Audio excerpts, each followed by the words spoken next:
محترم احبہ، غفلت کے باعث رمضان المبارک میں بھی گناہوں سے نہ بچنے والوں کے لیے لیلۃ القدر ایک امید کی کرن ہے۔ اللہ جل وعلا کی جانب سے آئے ہوئے اس خوبصورت مہمان کو ناراض کرنے والے اگر لیلۃ القدر کے دامن میں چھپ کر اس رات آنسو بہا کر رو رو کر اللہ جل وعلا سے اپنی بدعمالیوں کی معافی مانگتے رہیں اور پختہ توبہ کر لیں تو اس رات کے دامن سے پھوٹتی ضیاؤں کی برکت سے اللہ جل وعلا ہمارے تاریک سینوں کو بھی روشن کر دے گا اور رمضان المبارک بھی ہم سے راضی ہو جائے گا۔ محترم احبہ، یہ رات آتی ہے، آ کر چلی جاتی ہے، یہ آئے گی اور آ کر چلی جائے گی، لیکن ایک وقت آئے گا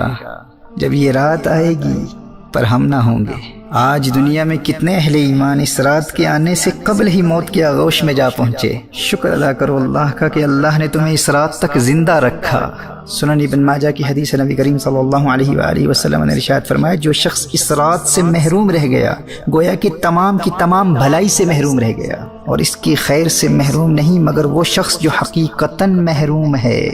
Allah Akbar. A truly deprived person, a completely lost cause is the one who is deprived of worshipping Allah Jalla wa'ala throughout this night. And what would be the state of those who sin during this night? Those who watch movies and pass their time playing computer games. نبی کریم صلی اللہ علیہ وآلہ وسلم نے سابقہ انبیاء علیہ السلام کی امتوں کی طویل عمروں اور اپنی امت کی قلیل عمروں کو ملاحظہ فرمایا تو دل شفقت سے بھر آیا، اور میرے آقا صلی اللہ علیہ وسلم رنجیدہ ہو گئے کہ میری امت بہت کثرت سے بھی نیکیاں کرے، ان کی برابری نہیں کر سکے گی۔ تو اللہ کی رحمت جوش میں آئی اور اپنے حبیب کریم صلی اللہ علیہ وآلہ وسلم کو لیلۃ القدر عطا فرما دی کہ حبیب آپ کا امتی فقط اس ایک رات عبادت کر لے تو آپ کا رب آپ کے اس امتی کو 1000 مہینوں سے بھی زیادہ عبادت کا ثواب عطا فرما دے گا۔ صحیح بخاری کی حدیث نبی کریم صلی اللہ علیہ وآلہ وسلم نے ارشاد فرمایا، من قام لیلۃ القدر ایمانا واحتسابا غفر له ما تقدم من ذنبه، جو ایمان اور احتساب کے ساتھ اس رات قیام کرے گا یعنی تمام رات عبادت کرے گا، اللہ جل وعلا اس کے ماضی کے تمام گناہوں کو معاف فرما دے گا۔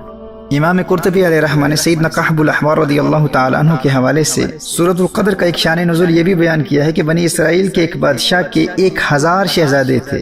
وہ اپنے ہر شہزادے کو اپنے مال کے ساتھ لشکر کے لیے تیار کرتا اور جہاد کے لیے بھیجتا۔ وہ شہزادہ 1 مہینہ جہاد کرتا پھر شہید ہو جاتا۔ یوں 1000 مہینوں تک وہ بادشاہ اپنے ایک ایک شہزادے کو جہاد پر بھیجتا رہا، اور اس دوران خود وہ بادشاہ رات کو قیام کرتا اور دن بھر روزہ رکھتا۔ جب 1000 مہینوں میں 1000 بیٹے شہید ہو گئے تو وہ بادشاہ خود جہاد پر گیا اور خود بھی شہید ہو گیا۔ لوگوں نے کہا کہ بنی اسرائیل کے اس بادشاہ کا مرتبہ کوئی نہیں پا سکتا، تو اللہ جل وعلا نے یہ آیہ مبارکہ نازل فرمائی، لیلۃ القدر خیر من 1000 شہر، محبوب کی امت کو یہ ایک رات دی گئی ہے جو 1000 مہینوں سے بہتر ہے۔ اس رات کے جھرمٹ میں اللہ جل وعلا کی بے پناہ رحمتوں کے نزول کے دوران اللہ کی عبادت کرتے رہو، آنسو بہاتے رہو، رو رو کے اللہ جل وعلا سے معافی مانگتے رہو۔ اس منبع برکات رات کی عبادت کی برکت سے تمہیں 1000 مہینوں سے بھی زیادہ عبادت کا ثواب ملے گا، اور اس رات سے حاصل کیا گیا نور تمہاری دنیا کو بھی روشن کر دے گا اور قبر میں بھی چراغاں کر دے گا۔ لیکن دوستو یاد رکھنا، 4 لوگوں کی مغفرت اس رات کی عبادت کے باوجود بھی نہیں ہوتی۔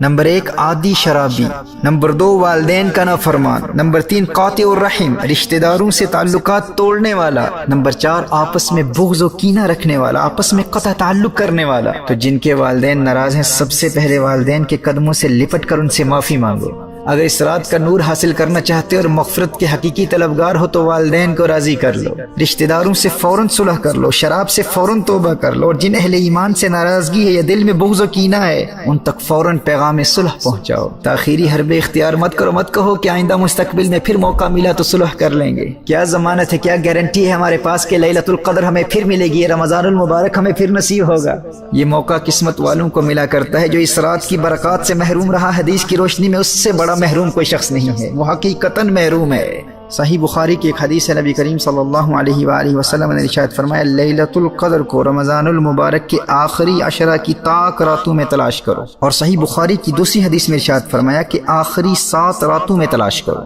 اب اس رات کے تعین کے حوالے سے اگرچہ علماء مفسرین و محدثین کا اختلاف ہے، لیکن سیدنا عبداللہ ابن عمر رضی اللہ تعالی عنہما، سیدنا ابی بن کعب رضی اللہ تعالی عنہ، سیدنا الشیخ عبد القادر جیلانی رحمہ اللہ اور سیدنا بایزید بسطامی رحمہ اللہ جیسے اکابرین کی یہی رائے ہے کہ لیلۃ القدر 27ویں شب کو ہی ہے۔ تو اس رات کے معمولات، عبادات و وظائف کے حوالے سے یاد رکھیے کہ جن کے ذمہ قضا نمازیں نہیں ہیں وہ اخلاص نیت کے ساتھ مکمل یکسوئی سے کثرت سے نوافل پڑھیں۔ اگر ممکن ہو تو سورہ فاتحہ کے بعد 1 مرتبہ سورۃ القدر اور 3 مرتبہ سورہ اخلاص پڑھیں، اور ہر 2 رکعتوں کے بعد مکمل یکسوئی اور انہماک کے قلب کے ساتھ نبی کریم صلی اللہ علیہ وسلم کی بارگاہ میں درود و سلام کے گجرے نچھاور کریں۔ اور ان چھوٹی راتوں کی وجہ سے اگر صلاۃ التسبیح نہ پڑھ سکیں تو کم از کم 2 نفل صلاۃ التوبہ ضرور پڑھیں، 2 نفل شکرانے کے پڑھیں، اور 2 نفل حفظ الایمان، پروٹیکشن آف ایمان کے لیے ضرور پڑھیں۔ اور جن کے ذمہ قضا نمازیں ہیں تو پہلے ان قضا کی گئی نمازوں سے توبہ بھی کریں، اور نوافل کے بجائے کم از کم قضا عمری کا آغاز اس رات ضرور کر لیں، اور قرآن کریم کی تلاوت کریں، کیونکہ اسی رات قرآن کریم لوح محفوظ سے آسمان دنیا پر نازل ہوا تھا، اور پھر بتدریج 23 سال کی مدت میں نبی کریم صلی اللہ علیہ وآلہ وسلم پر نازل ہوا۔